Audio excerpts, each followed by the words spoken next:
여러분 안녕하십니까? 윤솔 PD입니다. 여러분과 만나게 돼서 대단히 반갑습니다. 에코필름 메이커스에서 여러분들과 함께 할 과정은 영상 제작, 유튜브 채널 관련된 내용으로 여러분과 대화를 나눠볼 텐데요. 제목을 유튜브 Yes or No 고민은 제작을 늦출 뿐이라고 재밌게 한번 접었습니다. 자, 이제부터 강의를 시작하겠습니다. 유튜브 채널 많이들 시청하실 텐데요. 유튜브 채널에서 여러분들이 가장 많이 보는 장면들이 어떤 걸까요? 재미도 있을 것이고, 시간을 때우기 위한 용도도 있을 것이고, 아니면 내가 보고 싶은 인물이나, 혹은 판매하고 싶은 상품, 혹은 구입하고 싶은 물건이 어떤 것들이 있을지에 대한 궁금증을 해소하기 위한 방법들로도 많이 사용하실 것으로 압니다. 하지만 유튜브를 지금 제작하고 싶다고 생각하시는 분들은 어떻게 시작해야 할지 봐도 잘 모르겠다고 하시는 분들도 많이 계세요. 유튜브는 어떻게 시작해야 할지가 먼저가 아닙니다. 무엇을 시작해야 할지를 고민해 보시는 것이 먼저가 될 것입니다. 지금 당신만의 방송을 시작할 수 있는 방법에 대해 얘기를 나눠보도록 하겠습니다. 자, 어떤 얘기를 시작할까? 첫 번째 장에서는 프리프로덕션 과정에서 유튜브 제작 과정에서 가장 핵심이 될 수 있는 기획과 콘텐츠 연출에 관한 얘기를 할 거고요. 두 번째 장에서는 포스트 프로덕션 과정의 편집과 스토리보드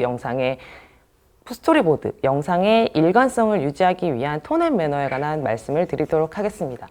유튜브뿐만 아니라 영상이나 이미지, 사진 제작에 어떻게 제작할지를 고민하는 것이 바로 기획의 과정입니다. 유튜브 채널의 목적이나 구성, 시청 타깃들을 정하기까지의 모든 요소를 포함하는 이르는 말인데요. 중요한 것은 내가 아니라 내가 상대방을 설득할 수 있는 모든 요소를 어떻게 명료하게 정리할 것인가일 것입니다. 자, 무엇을 시작할지가 중요한 이유, 그게 바로 기획인 것입니다. 편집 과정, 스토리보드에 어떤 내용들이 들어가야 할지, 혹은 톤 앤 매너로 분위기나 어떤 것들을 설정해야 하는 것인지에 대한 얘기도 같이 해보도록 하겠습니다. 어떻게 기획해야 하는지에 대한 답은 의외로 간단한 곳에 있을 수 있습니다. 내가 영상이나 이미지 등에 담아서 전달하려는 가치가 무엇인지, 또는 어떻게 전달하려고 하는 것인지에 대한 답을 정하는 것이니까요. 영상은 시청하는 그분들의 위주로 초점을 잡으시면 되는데요. 그들이 주목할 수 있는 순간, 그들이 시청해야 할 이유, 가능한 한 호기심도 느낄 수 있고, 이런 내용이구나 라고 즉시 이해할 수 있다면 더없이 좋을 것입니다. 어떻게 명확한 메시지를 전달할 것인지, 내가 채널의 목적이나 가치, 구성안들을 포함해서 쉽게 전달할 수 있는 단 한 장의 기획서면 충분한 것이죠. 영상을 시청할 사람들에게 초점을 맞춰 그들이 주목할 수 있는 순간을 만들어내는 것, 그것이 바로 호기심을 자극하는 스토리텔링이라고 말씀을 드릴 수 있습니다. 모든 사람들이 흥분할 수 있는 그런 넓은 타깃의 스토리텔링은 존재하지 않습니다. 주 타깃층에게 아주 적절한 이야기를 전달할 수 있는 것, 그것을 바로 기획에서 표현해 주시면 되는 겁니다. 어떤 채널인지를 한마디로 소개할 수 있다면 그 이야기가 어떤 이야기인지 역시 쉽게 이해할 수 있게 가치와 방향성 역시 함께 적어주시면 됩니다. 이 소재라는 범위는 큰 주제에 내가 하고자 하는 콘텐츠라는 큰 주제 안에 작은 소재, 다양한 변주로 연출과 기획이 가능할 수 있습니다. 콘셉트는 결국 관심을 끌 만한 것이어야 하고 그 컨셉 역시 즉시 이해가 가능해야 할 것입니다. 그렇다면 기획 안에는 어떤 내용이 담겨 있어야 할까요? 제가 내용이 좀 빠른가요?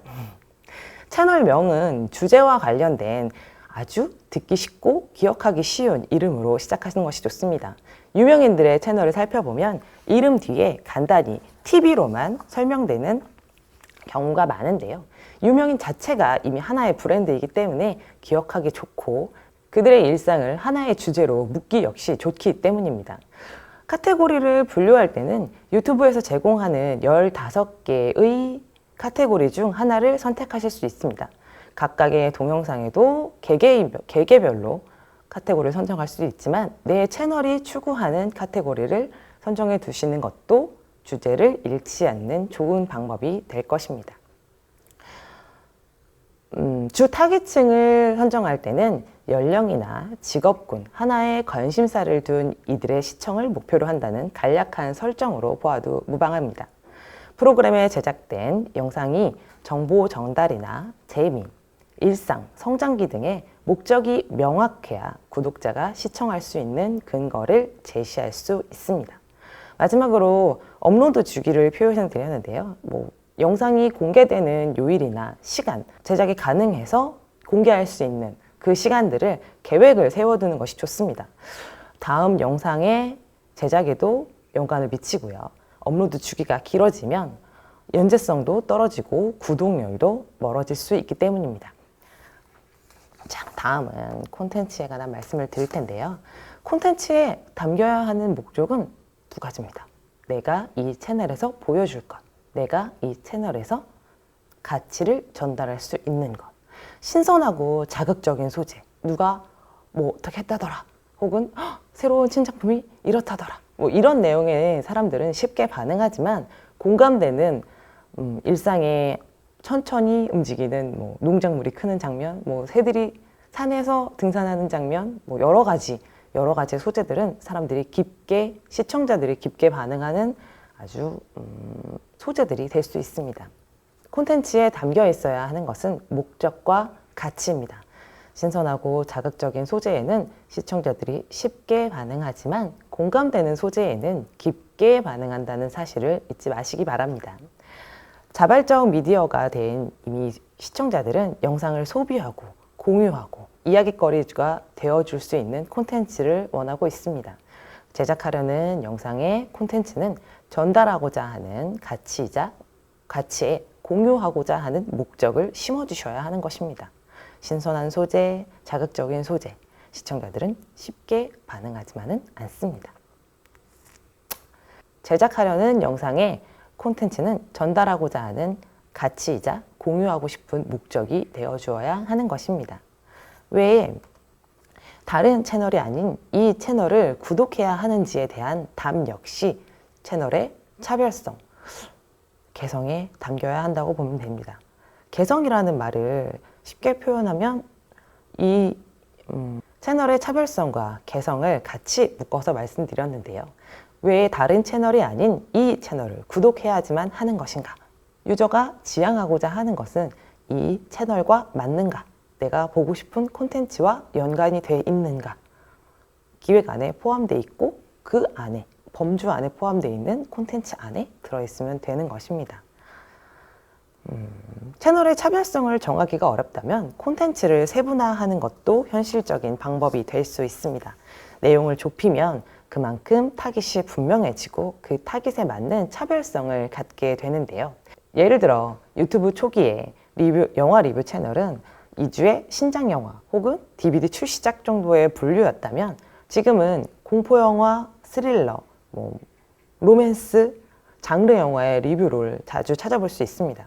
앞으로는 특정 감독이나 특정 배우 혹은 특정 캐릭터 혹은 시리즈물의 주인공들로 더욱 세분화되어 채널의 차별성을 갖게 될 것이라고 생각됩니다. 자, 주목도가 높은 영상은 채널을 페이지를 넘겨볼까요? 주목도가 높은 영상이 가진 특성은 대리만족과 공감, 정보 전달이라는 이 세 가지 요소를 모두 갖추고 있습니다. 사람들이 관심을 두는 이슈와 내가 관심을 두는 이슈를 어떻게 전달할지를 고민해봐야 하는 지점인 것이죠.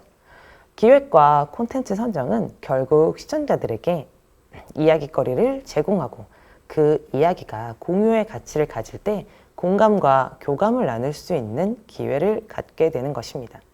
시청자들이 왜라는 물음에 정확하게 대답을 할 필요는 없습니다. 다만 답을 찾아가는 과정이 합리적인지, 내가 할 수 없는 일을 대신 해결하기 위해 노력하는 대리만족을 충족할 때 시청자들과 함께 성장하는 채널이 만들어지게 될 것입니다. 자, 넘겨볼까요? 프리프로덕션에서 기획과 콘텐츠 선정이 과반이라면 포스트 프로덕션의 전부는 편집과 후반 과정이라고 볼 수 있습니다. 지금부터는 편집에 관한 말씀을 드리겠습니다. 일반적으로 영상이 제작되는 과정은 기획을 시작으로 편집, 후반 작업으로 끝이 납니다. 여기서 편집 과정을 좀 더 자세히 들여다보자면 촬영된 원본 소스를 OK 컷으로 분류하고 이야기의 흐름대로 순서대로 펼쳐놓는 가편집 작업이 진행될 수 있습니다. 그 후에 좀 더 세밀하게 영상을 잘라붙이는 과정을 본편집이라고 하는데 통상 본편집은 1차, 2차로 간단히 마무리되지는 않습니다.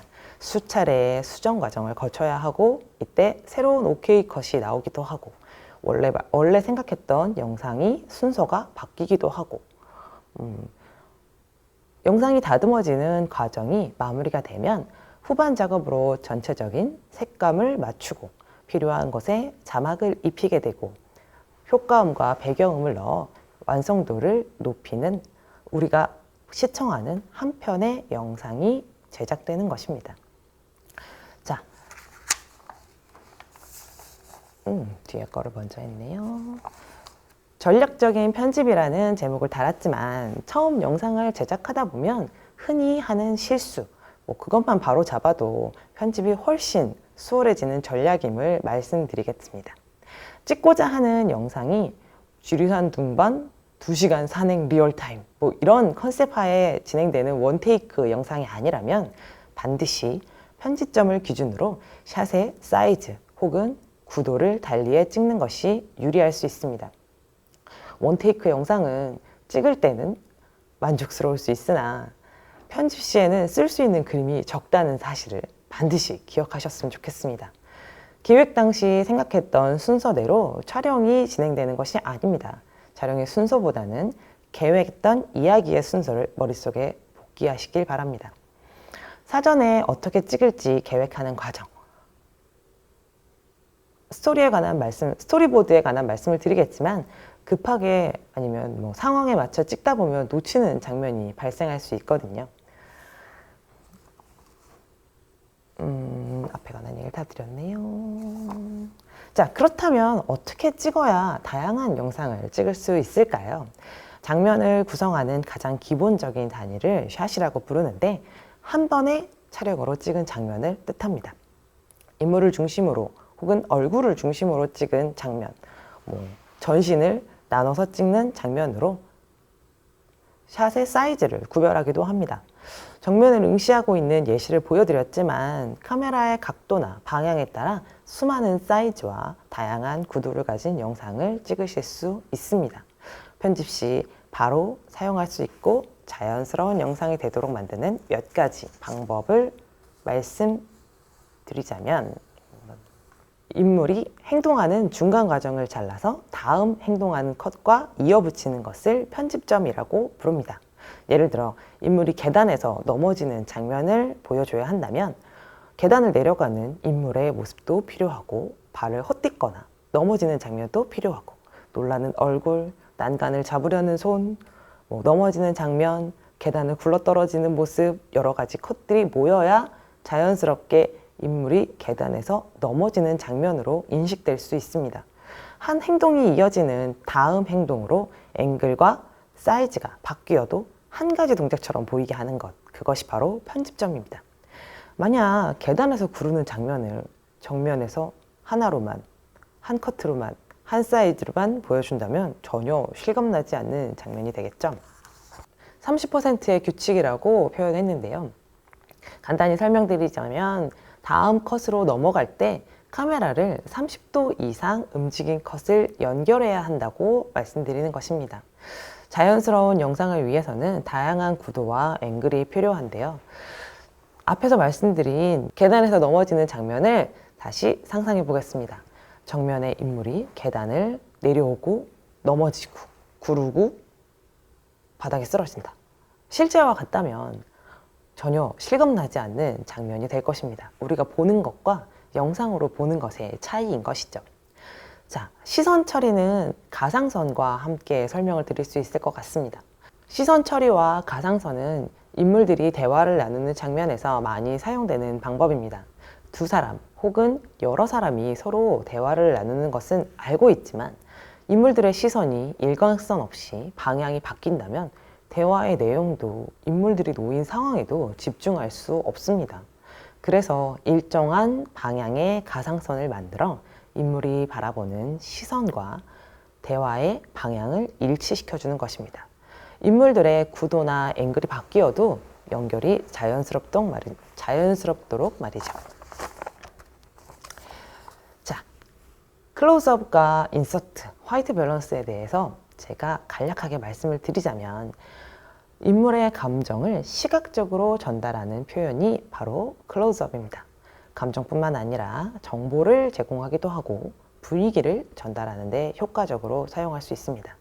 인서트 역시 정보를 전달하는 역할을 하지만 클로즈업처럼 단순히 크게 혹은 집중도만을 높이는 것이 아니라 다양한 방식으로 영상 사이에 끼워져 등장하는 샷을 말합니다. 어떤 곳에서 등장인물이 얘기를 나눈다. 그 전 씬은 아마도 커피숍이나 아니면 그 장소를 넓게 보여주는 한 장면의 인서트가 반드시 들어갈 것입니다. 드라마나 영화를 보시면 어딘가를 급하게 가는 인물들의 발, 아니면 초조해하는 손, 이런 것들이 굉장히 굉장히 많이 등장하는 영상들이 많이 볼 수 있습니다. 자세히 한번 보시면 좋겠는데요. 있고 촬영을 하다 보면 자연광이나 실내 등의 영향을 받는 경우가 종종 생기기도 합니다. 한 씬 안에서 같은 장면이지만 한쪽은 밝고 한쪽은 어둡고 장면이 뒤섞여 있다 보면 영상의 몰입도를 떨어뜨리는 경우가 생길 수 있습니다. 이때 사용하는 가장 좋은 방법이 촬영 시작 전에 카메라의 최적의 색깔인 흰색으로 이때 사용할 수 있는 방법이 촬영 시작 전 카메라의 최적의 색인 흰색을 통일시켜 주시는 것입니다. 안정적인 색감을 표현할 수 있고 편집에서도 보정이 훨씬 수월해질 수 있습니다. 촬영에서 화이트 밸런스뿐만 아니라 편집에서도 수정이 가능합니다만 이 광이 닿는 부분의 컨트라스트에 따라서 어느 쪽은 더 하얗고 어느 쪽은 너무 어두워지는 모습을 보여줄 수 있기 때문에 편집보다는 좀 더 촬영에서 신경을 써주시는 면이 좋습니다. 자, 앞에서는 지금까지는 인물이나 피사체가 편집상의 영상에 배치되는 효과를 설명드렸다면 행동 위주로 변화를 줄 수 있는 몇 가지 편집의 방법을 소개시켜 드리고자 합니다.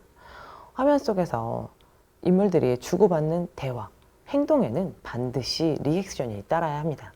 이 반응 장면은 영상 속의 인물과 시청자 사이에 유대감을 주는 반사적인 행동이라고 볼 수 있습니다. 내가 말하고 상대방이 듣고 상대방이 말하고 그 상대방의 내용을 공감하는 리액션.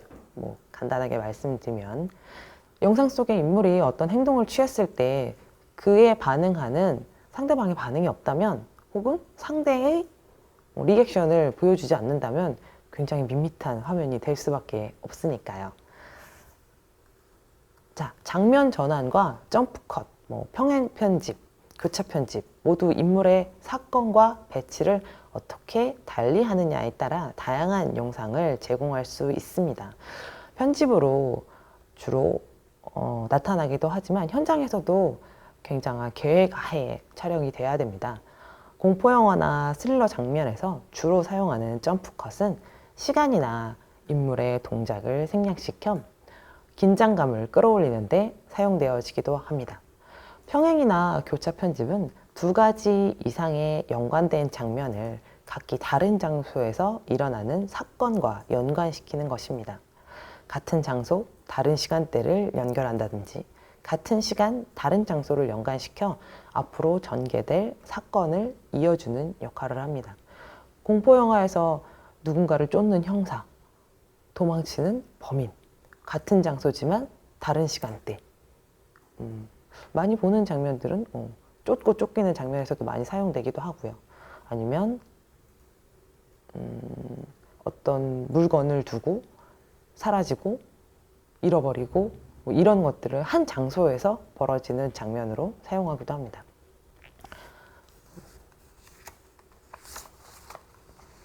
자, 몇 가지의 편집 방법의 효과 방법까지 설명을 드렸습니다. 아니구나. 하나 안 했구나.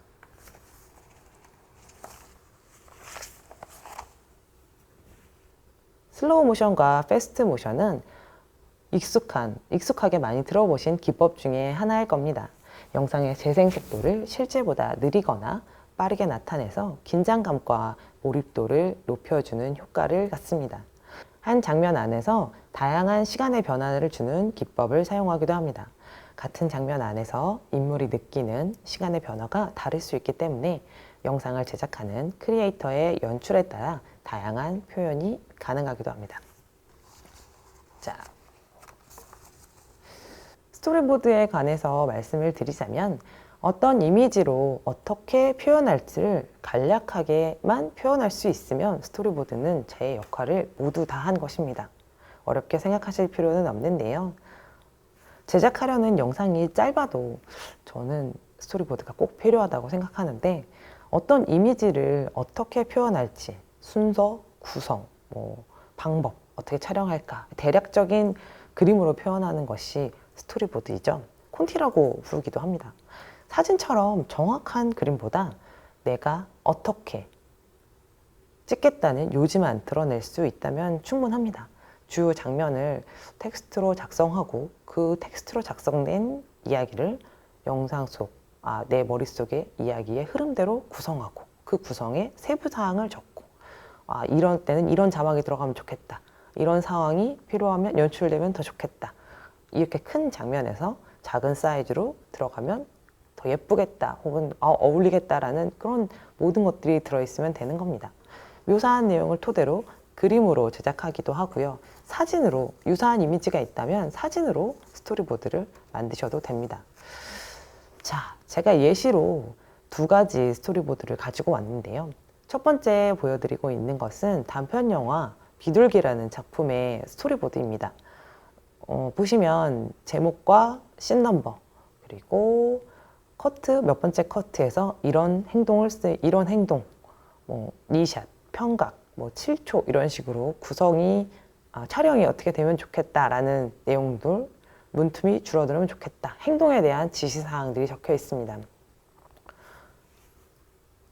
간략적인 내용이 담겨져 스태프들이나 아니면 촬영을 해야 되는 모든 사람들이 대충 이런 내용, 대충 이런 그런 모두가 공감할 수 있는 간단한 내용이면 충분합니다.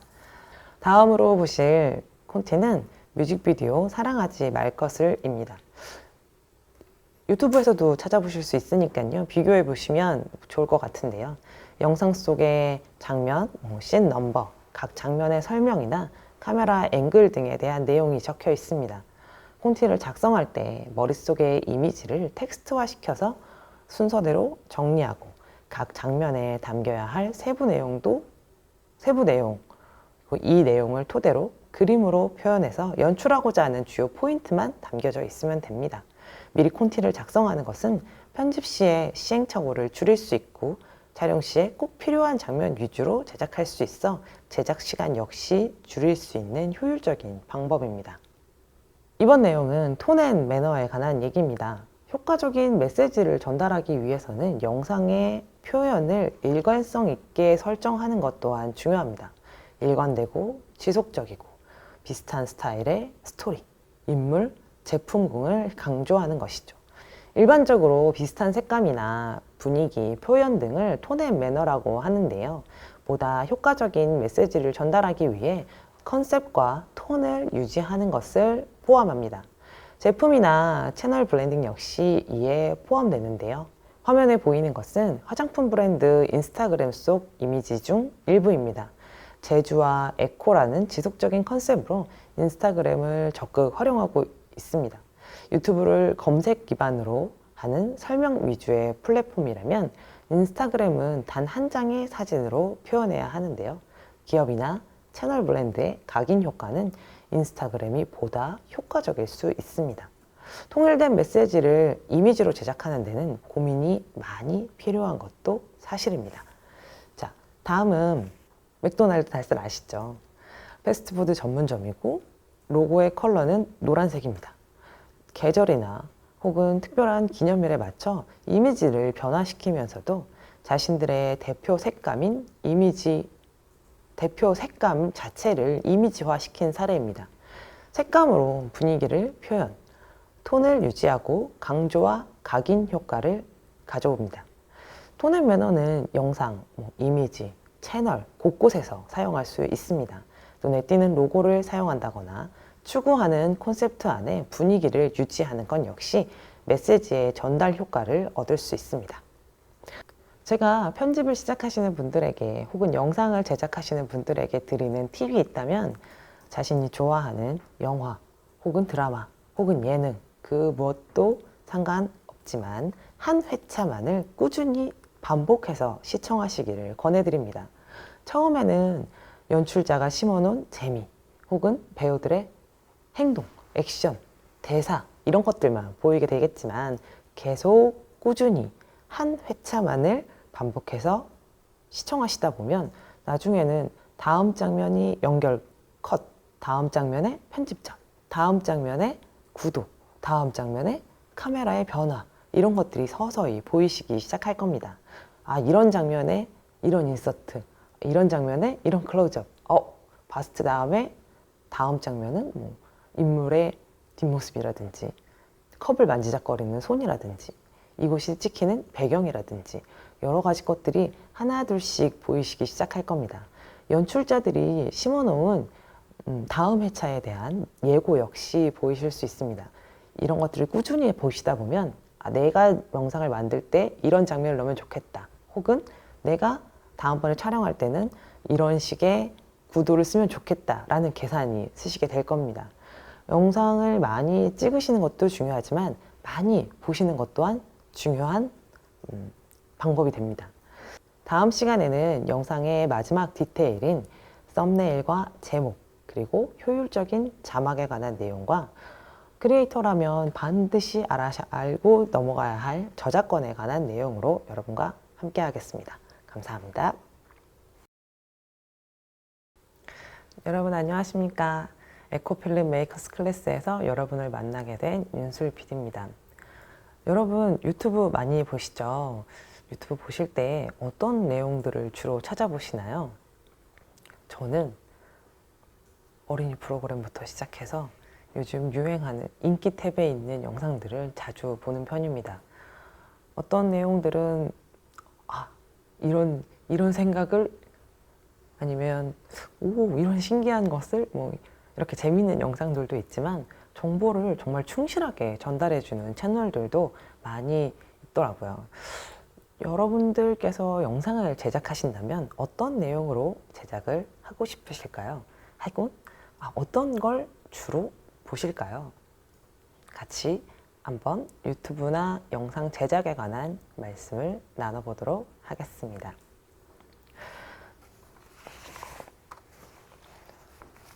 첫 제목은 당신만의 방송을 지금 시작하세요 라고 정해봤습니다. 유튜브를 하고 싶거나 해야겠다는 생각이 든 지금이 바로 시작할 수 있는 최고의 순간일 것입니다. 어떻게 시작할지보다 어떻게 해야 되지? 보다는 무엇을 시작할지를 고민해 보시기 바랍니다.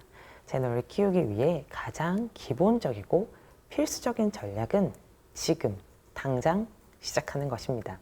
첫 번째 장에서는 프리프로덕션 기획 과정과 유튜브 영상 제작을 위한 기획안, 콘텐츠의 목적과 연출에 관한 내용을 말씀드릴 거고요. 두 번째 장에서는 포스트 프로덕션 과정의 편집과 스토리보드, 영상의 일관성을 유지하기 위한 톤 앤 매너에 관한 말씀을 드리도록 하겠습니다. 자, 기획의 전제 조건으로 가장 중요한 것은 내가 아닌 상대방입니다. 기획서에서 왜라는 질문에 명쾌한 대답을 할 수 있는가? 무엇을 찍을지 계획하고 고민하는 그 모든 과정을 기획이라고 표현하면 되겠죠. 어떤 이야기를 어떻게 전달해야 더 흥미로울까? 채널의 브랜딩의 목적이 분명하다면 어떤 콘텐츠로 시작할지 역시 명확해질 것입니다. 유튜브에선 기획이 90%라고, 유튜브가 아니더라도 영상 제작에서 기획은 차지하는 비중이 매우 큽니다. 내가 어떤 걸 만들어야지, 혹은 내가 어떤 걸 하고 싶다 라고 했을 때 시작하지 못하는 이유는 어떻게 할지를 몰라서가 아니라 무엇을 할지를 몰라서 라고 생각됩니다. 자, 목적을 명확히 한다면 어떤 콘텐츠로 시작할지 역시 명확해질 것입니다. 우선은 짧은 영상을 먼저 만들어 보시길 권해드립니다. 처음에 영상을 제작하실 때는 짧은 영상으로 시작하시기를 권해드립니다. 2분 정도의 영상에도 굉장히 많은 커트가 필요하는데요. 처음 업로드를 했을 때 상상할 수 없는 조회수가 나오겠지만 좌절하지 마십시오. 시작이 반이니까요. 영상 시작 첫 3초에서 15초 사이에 흥미를 끌만한 질문을 던지십시오. 인터넷 세대들이 흔한 특징은 주의력 결핍인데요. 관심 없는 영상에 15초 이상 관심을 두지 않습니다. 누구나 공유할 만한 영상일지, 사람들은 어떤 걸 공유할지 파악하시기 바랍니다. 평소 주된 관심사나 사람들이 관심을 가질 주제, 혹은 대세 채널에서 느꼈던 아쉬움이나 보완할 수 있는 콘텐츠를 찾는 건 역시 도움이 됩니다. 블로그나 SNS 등의 플랫폼에서 관심 있고 좋아하는 주제를 찾아보시는 것도 방법이 될 수 있겠고요. 혹은 내가 좋아하는 영상을 유심히 한번 살펴보시는 것 또한 방법이 될 수 있습니다. 시청 타깃층을 좁게 잡을수록 좀 더 명확한 내용을 전달할 수도 있겠죠. 사전에서 호기심은 알고 싶거나 배우고 싶은 욕망이라고 정의하고 있습니다. 관심을 사로잡는 것, 호기심을 자극하는 이야기를 묶어내는 것을 스토리텔링이라고 할 수 있습니다. 모든 사람이 관심을 가질 만한 넓은 타깃을 정하는 것은 굉장히 어려운 일입니다. 여러분들이 어떤 내용에 무엇을 만들지를 정하는 것이 기획의 범주라면 호기심을 자극하는 스토리텔링을 사용하는 것이 타깃층을 정하는 데 도움이 될 수 있습니다. 다음 시간에 자세히 다루겠지만 타깃층이 분명한 주제와 두갈씩 영상, 눈에 띄는 제목, 매력적인 썸네일도 채널을 알리고 영상을 클릭할 수 있는데 도움을 줄 수 있습니다. 그렇다면 전달하려는 가치는 어떤 방식으로 전해야 할까요? 콘텐츠를 다양화하기 위한 전략에는 무엇을 말해야 할지, 어떻게 표현해야 할지 이 두 가지에 초점을 맞추어야 합니다. 크리에이터라면 결국 사람들이 주목하고 시청하는 순간을 만들어야 하기 때문입니다. 구글에서는 세 가지 전략을 제시하고 있습니다. 허브 콘텐츠, 헬프 콘텐츠, 그리고 히어로 콘텐츠. 허브 콘텐츠는 정기적으로 업로드하는 채널의 정체성을 드러내는 일관성 있는 주제입니다. 헬프 콘텐츠는 정기적이진 않지만 시청자들이 호기심을 자극할 수 있는 허브 콘텐츠와는 다른 주제를 가지지만 정체성은 일관됨. 여기서 핵심은 헬프 콘텐츠의 핵심은 재미가 돼야 되겠죠. 히어로 콘텐츠는 작심하고 만드는 대규모 콘텐츠를 말합니다. 주로 새로운 시청자들을 유입하기 위해 대규모 이벤트, 성탄절이라든지 할로윈데이 혹은 발렌타인데이 같이 그런 특정한 날짜 혹은 특정한 시즌에 맞춰서 만드는 이벤트성 콘텐츠 제작을 말합니다. 채널 기획안 안에는 채널명이나 주제와 같은 타깃에 대한 정리가 목표인 것입니다. 내용이 거창할 필요는 없습니다. 스스로에게 이번 내가 운영할 채널에 대한 목적을 스스로에게 복귀시키는 역할이면 충분하죠. 채널명은 주제와 관련된 기억하기 쉬운 이름을 선정하는 게 좋습니다. 유명 연예인들이 가지는 이름 뒤에 TV라는 간략한 채널명, 기억하기 쉽고 유명인들 스스로 자체가 브랜드화 되어 있기 때문에 누구나 검색할 수 있는 간략하고 간단한 이름인 것이죠. 자, 카테고리를 분류할 때는 유튜브에서 제공하는 15개의 카테고리 중 하나를 정할 수도 있고 채널의 동영상에 따라 각각의 카테고리를 정할 수도 있습니다. 채널의 대표 카테고리를 미리 정하시는 것이 좋습니다.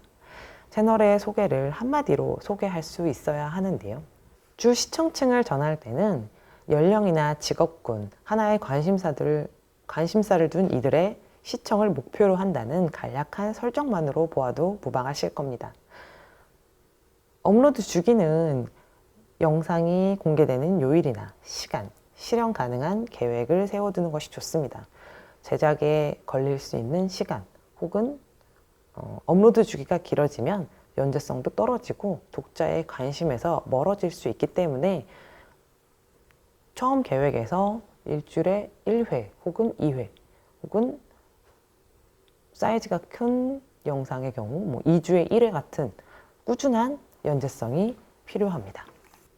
자발적인 미디어가 된 소비자들은 퍼뜨리고 싶은 이야깃거리를 원합니다. 콘셉트는 소비자들이 듣는 첫마디이므로 어떤 목적과 어떤 가치를 가지고 있는지를 분명히 해야 합니다. 신선하고 자극적인 소재는 쉽게 반응을 일으키지만 공감되는 소재에는 깊은 반응을 이끌어낼 수 있습니다. 채널의 차별성은 곧 그 채널이 가지는 개성이며 왜 다른 채널이 아닌 이 채널을 구독해야 하는지에 대한 답을 주어야 합니다. 채널의 정체성은 자신이 유튜브를 통해 얻고자 하는 가치, 지향점에 기반해야 한다는 것이죠. 정보나 신뢰 혹은 성장기 등의 정체성을 잡았다면 그에 맞는 차별성을 갖추어야 하는 것입니다. 자신의 채널에 어떤 매력을 정하기가 어렵다면 우선 컨텐츠를 세분화하는 것이 현실적인 방법이 될 수 있습니다. 내용을 좁히면 그만큼 타겟층이 분명해지고 그 타겟에 맞는 콘텐츠가 무엇인지 역시 알 수 있게 되는 것이죠. 예를 들어 유튜브 초기에 영화 리뷰 채널들을 살펴보면 개봉작 혹은 2주의 신작 DVD 출시작 이런 식으로 간단한 분류의 정도를 보였습니다. 지금은 공포영화 전문, 로맨스, 스릴러 이런 장르의 분류로까지 발전을 했습니다. 앞으로는 특정 감독, 배우 혹은 시리즈물의 주인공 등까지의 범주로 확장되어질 것이라고 봅니다. 콘텐츠를 세분화하는 목적은 내가 전달하고자 하는 이슈, 내가 전달하고자 하는 내용을 사람들이 관심을 두는 이슈와 내가 전달하고자 하는 이슈를 접목시키는 방법이 되는 것입니다. 대리만족이나 공감, 정보 전달, 이 세 가지 요소를 모두 갖춘 영상이 주목도가 높다는 사실을 기억하셔야 합니다. 앞서 기획과 콘텐츠에 관한 이야기를 했습니다. 얼마만큼의 분량을 가진 기획서를 가지고 와도 결국 한 장의 핵심으로 이야기를 전달할 수 있어야 합니다. 기획서의 전체를 단 한 장으로 축약할 수 있고 각 문항의 핵심을 한 줄로 연결시킬 수 있을 때 그것은 아주 명쾌한 채널 혹은 영상 제작의 기획안이 될 것입니다. 채널에 올라갈 프로그램을 목록화한다면 그림처럼 큰 주제 아래 소주제를 가진 채널의 재생 목록 범주를 가질 수 있습니다.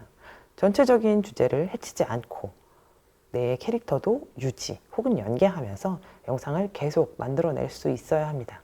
적어도 내가 가진 채널이 앞으로 어떤 방향으로 갈지를 잃지 않는 것, 그것이 기획 안에 담겨야 하는 가장 중요한 핵심 포인트입니다.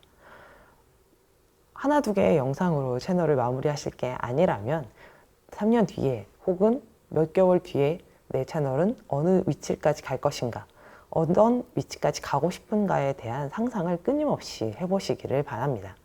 프로그램과 기획, 콘텐츠 기획에는 많은 시간과 고민이 필요합니다.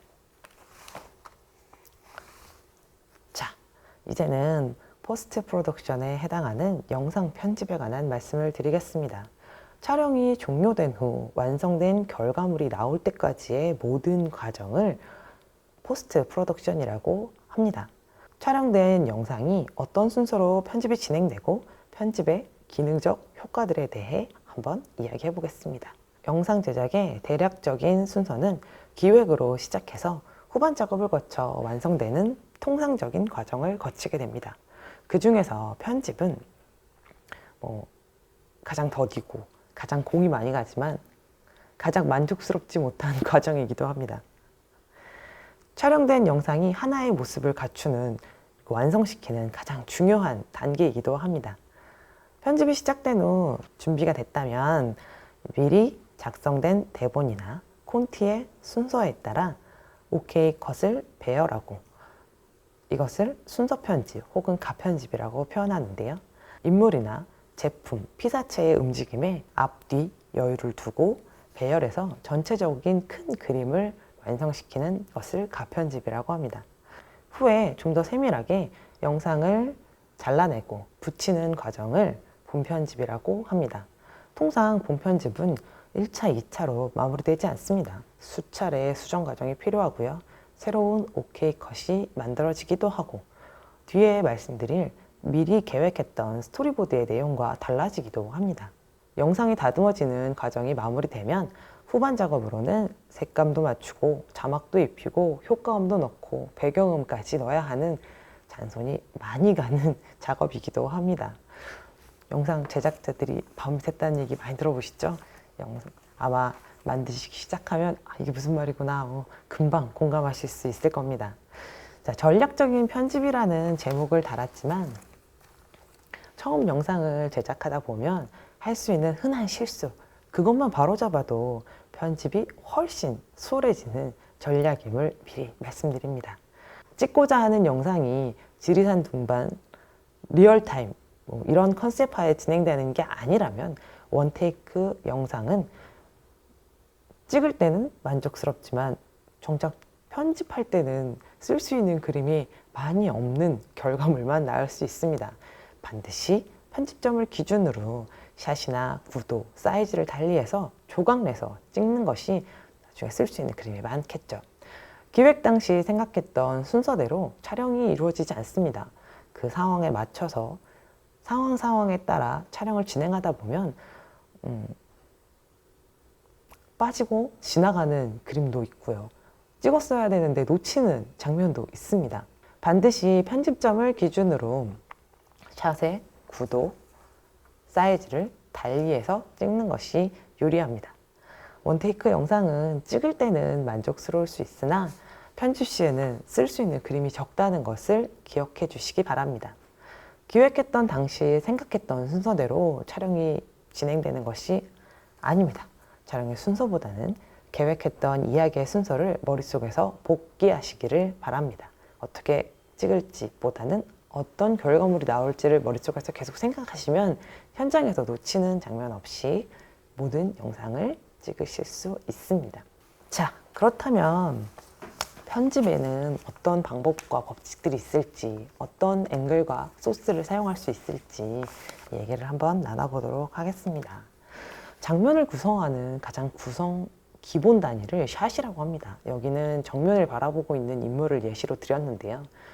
얼굴 위주의 장면, 혹은 전신 위주의 장면, 혹은 전신과 배경을 포함한 익스트림 풀샷까지 극단적으로 배경이나 영상의 크기를 강조하는 샷에서부터 인물이나 사물을 집중해서 원래의 크기에서부터 벗어나는 장면들까지 다양합니다.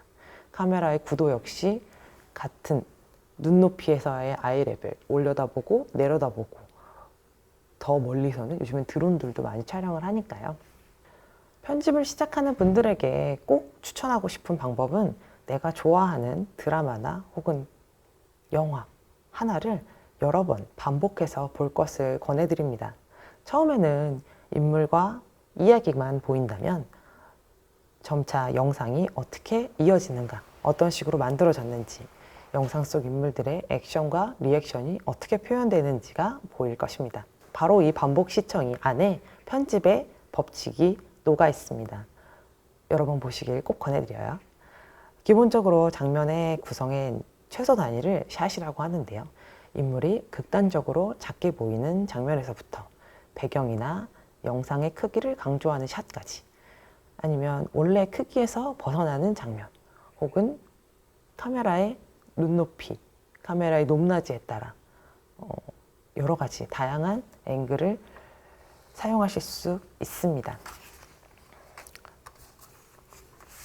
앞에 카메라의 사이즈에 대해서 말씀을 드린 이유는 바로 컷 편집에 관한 말씀을 드리기 위해서인데요.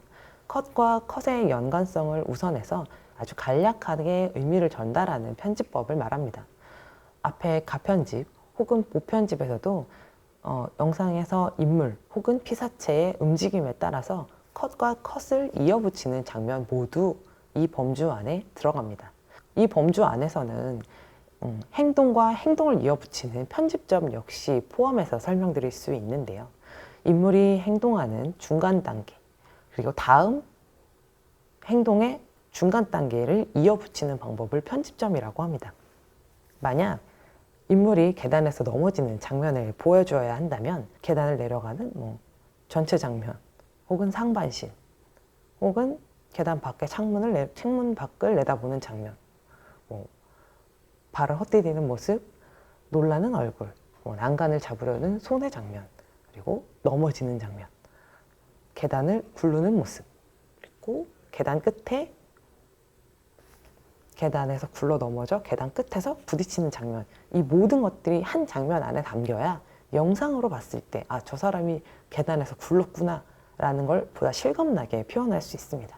예를 들어 편집점 없이 그냥 정면에서 넘어지는 모습을 찍었다면 굉장히 입체적이지 않고 사실적이라는 느낌보다 그냥 굴렀네 뭐지? 이런 느낌이 더 많이 들 수 있습니다. 이 안에 계단 안에서 넘어지는 장면을 찍을 때도 컷 편집, 편집점, 그리고 지금 말씀드릴 카메라 30도의 규칙까지 모든 것이 들어있는 것입니다. 다음 컷으로 넘어갈 때 카메라를 적어도 앞장면과 다음 컷으로 넘어갈 때 카메라를 30도 이상 움직인 컷을 연결해야 움직임이 자연스럽게 보일 수 있습니다. 두 사람 혹은 마주보고 대화하는 장면에서 바스트 혹은 웨스트로만 연결된다면 굉장히 지루한 장면이 될 수밖에 없는데요. 편집점과 함께 생각해야 할 것이 바로 카메라 30도의 규칙입니다. 다음 장면으로 넘어갈 때 카메라의 앵글이나 구도가 약 30도 이상 움직인 것을 연결해야 움직임을 자연스럽게 표현할 수 있습니다. 촬영 시 다양한 각도와 방향에서 찍어야 한다는 말씀을 앞에서 계속 드리고 있는데요. 그 이유가 바로 이것입니다. 피사체의 움직임이 이어지는 편집점, 그리고 앞뒤 영상의 편집점, 그것들이 컷 편집으로 이어지고 그 안에 카메라의 구도는 계속 바뀌어야 움직임도 자연스럽고 이것이 진짜 같이 느껴지는 사실감을 전달할 수도 있기 때문입니다. 두 개의 영상에 클립을 붙이는 데 필요한 데는 적어도 3가지 법칙이 공존한다고 생각하시면 됩니다. 인물들의 대화 장면이 추가된다면 몇 가지 더 추가할 수 있는 기법들이 있습니다. 여기는 가상선과 시선 처리를 나눠서 표현해 놨는데요. 인물들 사이에 어떤 가상선을 설정하고 인물들이 시선이나 방향을 일관성 있게 유지할 때, 일치하는 시선 처리를 가질 때 두 사람이 대화하고 있다는 걸 볼 수 있습니다. 이 가상선은 대개 3인칭 시점으로 연결하는 경우가 많이 있는데요. 양쪽에서 대화하는 모습을 마치 제3자의 입장에서 보는 것과 같은 그림으로 표현하면 되는 것입니다. 가상선은 두 인물을 바라보는 3인칭 시점이 가장 자연스러운데요. 두 사람의 대화를 지켜보는 듯한 느낌으로 한쪽 방향으로의 컷이 만들어져야 인물들 사이에 방향성도 맞고 영상이 튀지 않습니다. 대화 중 인물의 위치가 바뀌어도 다른 인물의 시선에 변화를 주면 어색하지 않은 연결을 만들어낼 수 있습니다. 인물의 감정을 시각적으로 표현하기 위해 사용하는 것이 바로 클로즈업입니다. 감정뿐만 아니라 정보를 제공하기도 하고 분위기를 전달하는 데 효과적일 수 있습니다. 인서트 역시 정보를 제공하는 역할을 하지만 클로즈업처럼 크게 보여주고 한 컷으로 보여주는 방식이 아니라 좀 더 다양한 방식으로 영상에 등장할 수 있습니다. 촬영을 하다 보면 자연광이나 실내 등의 영향을 받는 경우가 종종 생기기도 합니다. 한 씬 안에 같은 내용, 두 사람의 인물 안에 변화가 없는데 한쪽은 밝고 한쪽은 어두운 장면이 섞여서 영상의 몰입도를 떨어뜨리는 경우가 종종 생기기도 합니다. 이때 사용할 수 있는 방법이 촬영 시작 전 카메라의 최적의 색을 흰색으로 통일시켜주는 방법입니다. 안정적인 색감을 제공하는 가장 최상의 방법입니다. 앞에서는 인물이나 피사체가 편집상의 영상 속에 배치되는 효과를 주로 설명드렸다면 행동 위주로 변화를 줄 수 있는 몇 가지 편집의 방법을 소개해 드리려고 합니다. 자, 화면 속 인물들이 주고받는 반응, 액션과 리액션 많이 들어보셨을 거라고 생각되는데요. 이 행동에는 어떤 행동, 대화에는 반드시 리액션이 따라야 합니다. 반응 장면은 영상 속의 인물 그리고 시청자 사이에 어떤 유대감을 주는 반사적 행동이라고 볼 수 있습니다. 내가 대화하고 그 사람이 끄덕이고 내가 하는 어떤 방향에 따라서 그 사람이 웃거나 아니면 화를 내거나 그런 상호 교감이 이루어져야만 영상이 살아있는 듯한 느낌을 줄 수 있습니다. 여기서는 다양한 컷들을 그저 좀 짧게 설명을 드렸는데요. 장면 전환, 점프 컷, 평행, 교차 편집 여러 가지 방법이 있을 수 있습니다. 장면 전환과 점프 컷, 평행, 교차 편집 모두 인물과 사건 배치를 어떻게 하느냐에 따라 달라지는 다양한 영상을 제공할 수 있습니다. 공포영화나 스릴러 장면에서 주로 사용하는 점프 컷은 시간이나 인물의 동작을 생략시켜 긴장감을 끌어올리는 데 사용되어집니다. 평행이나 교차 편집은 두 가지 이상의 연관된 장면을 각기 다른 장소나 다른 시간에서 일어나는 사건과 연관시키는 것입니다. 같은 장소, 다른 시간대 혹은 같은 시간, 다른 장소를 연결시켜서 앞으로 전개될 사건을 이어주기도 합니다.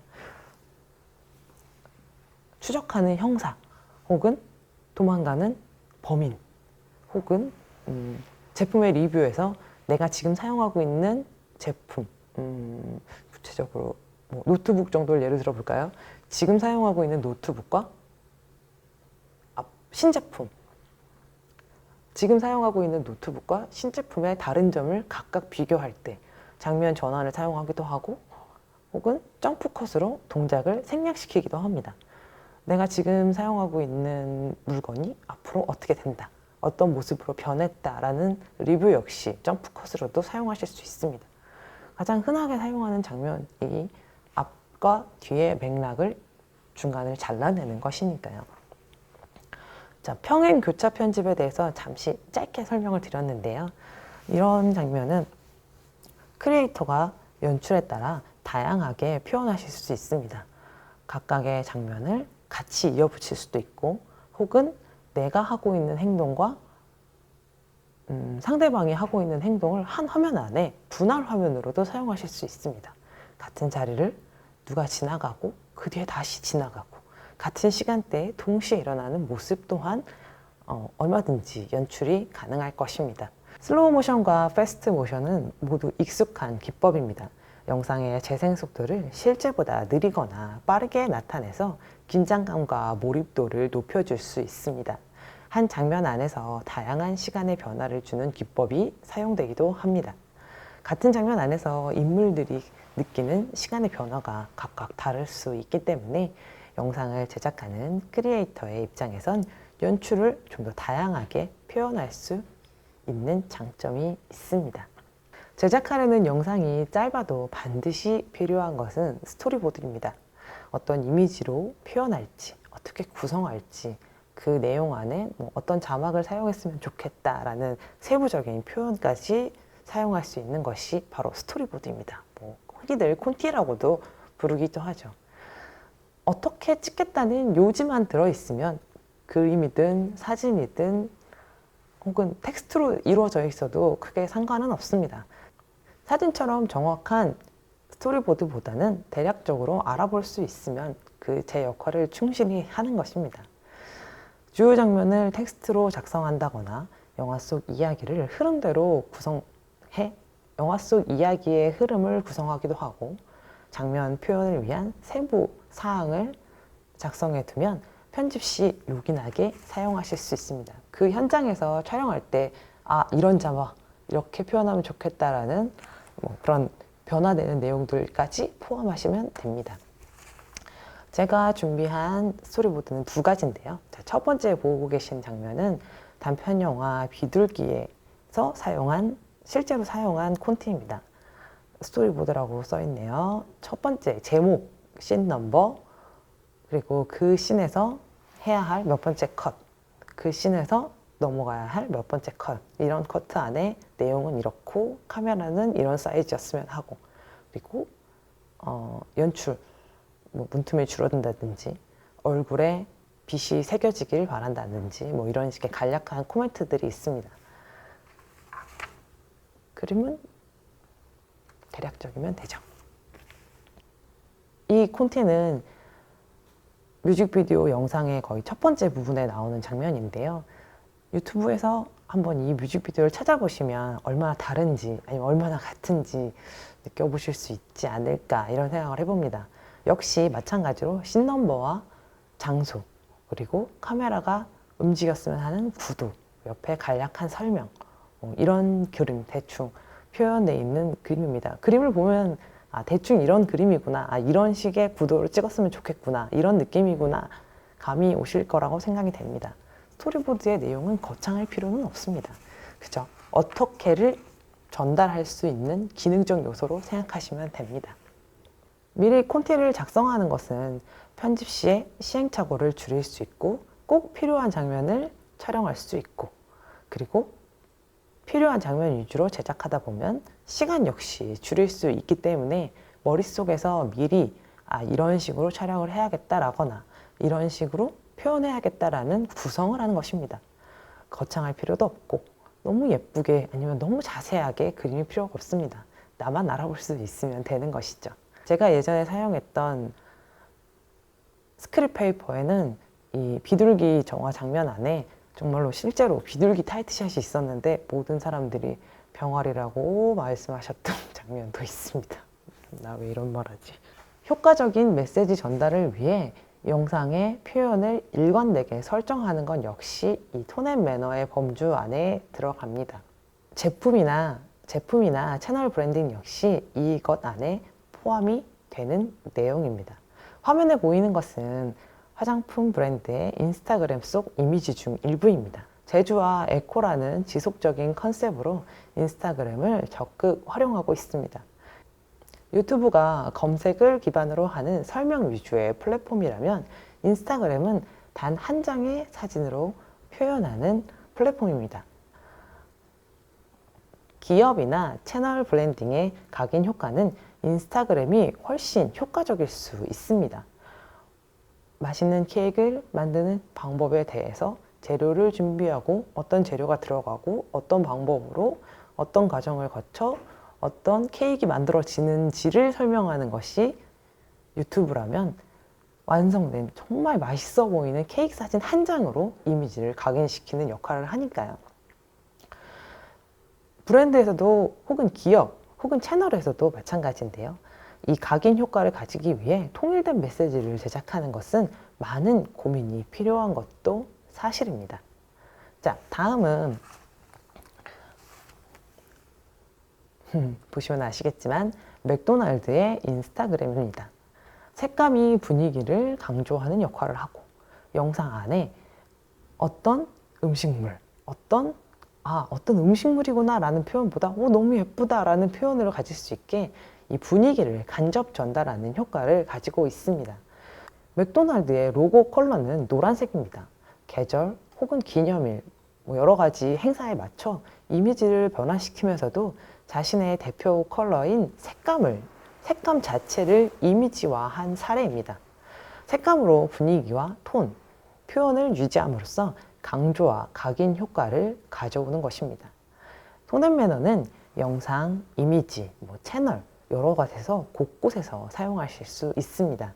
눈에 띄는 로고를 사용한다든지 자신만의 로고를 제작해서 화면 상단 혹은 화면 하단에 영상 내내 게시한다든지 아니면 어떤 분위기, 요즘에 어떤 분위기를 일관된 톤을 유지하는 건 역시 메시지를 간접 전달하는 효과를 가질 수 있습니다.